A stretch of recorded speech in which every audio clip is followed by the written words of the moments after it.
இந்த Bombay legislative council இதுக்கு முன்னாடி 1923 அம்பேத்கருக்கு சப்போர்ட்டிவா பப்ளிக் வாட்டர் சோர்சஸ்ல தண்ணி எடுக்க தலித் மக்களுக்கு பெர்மிஷன் கொடுத்திருக்கு. பட் அங்க இருந்த அப்பர் கேஸ்ட் பீப்புள், குறிப்பா மஹத், அதாவது இப்ப இருக்க மகாராஷ்டிரால லொகேட் ஆயிருக்க சாவ்டா டேங்க்ல ஒதுக்கப்பட்ட மக்களுக்கு தண்ணி எடுக்க தடை விதிச்சிருந்தாங்க. பட் அம்பேத்கர் பாம்பே லெஜிஸ்லேட்டிவ் கவுன்சிலோட மெம்பர் ஆனதுக்கு அப்புறம் டிசம்பர் 1927 மஹத் சத்தியாகிரகாவை கண்டக்ட் பண்ணாரு. அதுக்காக அம்பேத்கரும் அவரோட சபா கொலீக்ஸும் 2 மாசத்துக்கு முன்னாடியே, அதாவது செப்டம்பர்ல இருந்தே குஜராத் அண்ட் மகாராஷ்டிரால இருந்து ஆயிரக்கணக்கான தலித் மக்களையும் அவங்களுக்கு ஆதரவா இருந்த எல்லா ஏஜ் குரூப்ல இருந்த சப்போர்ட்டர்ஸையும் ஒன்று திரட்டினாங்க. அண்ட் மக்கள் மத்தியில இந்த சத்தியாகிரகாவோட இம்பார்ட்டன்ஸ் பத்தின அவேர்னஸை கிரியேட் பண்ணி கிட்டத்தட்ட 40 கிராமங்கள்ல இருந்து அந்த போராட்டத்துக்கு தேவையான ஃபண்ட்ஸ் அண்ட் ஃபுட் கலெக்ட் பண்ணாங்க. இதுதான் Ambedkar for the first time mass லெவல்ல நடத்தின ஒரு ரெவல்யூஷன்.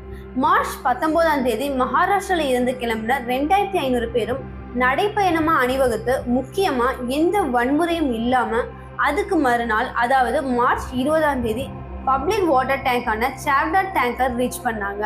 அங்க ஜாதி அடிப்படையிலான தடையை மீறி முதல்ல அம்பேத்கர் அந்த டேங்க்ல இருந்த தண்ணியை அள்ளி குடிக்க, அவரை தொடர்ந்து ஆயிரக்கணக்கான தலித் மக்களும் புன்னகையோட கை நிறைய தண்ணிய அள்ளி குடிச்சாங்க.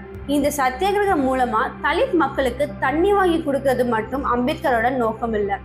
மற்ற சிட்டிசன்ஸ் மாதிரி தலித் மக்களும் பொது வளங்களை யூஸ் பண்ணவும் கண்ணியத்தோட வாழவும் ஈக்குவல் ரைட்ஸ் இருக்கு அப்படின்ற அவேர்னஸை தலித் மக்களுக்கு கொடுக்கறதுக்காகவும் தான் அம்பேத்கர் மஹத் சத்தியாகிரகத்தை மாஸ் லெவல்ல கண்டக்ட் பண்ணியிருக்காரு.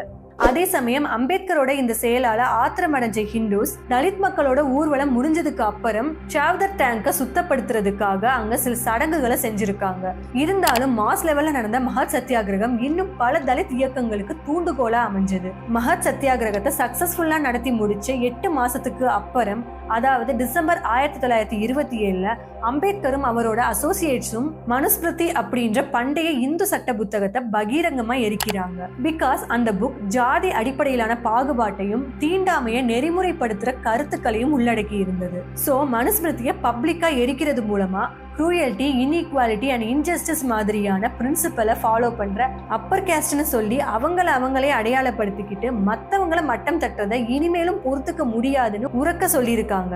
அது மட்டும் இல்லாம மனுஸ்மிருதி எரிப்பு மூலமா தலித்துக்கான கண்ணியமும் விடுதலையும் உறுதியா வலியுறுத்தப்பட்டுச்சு.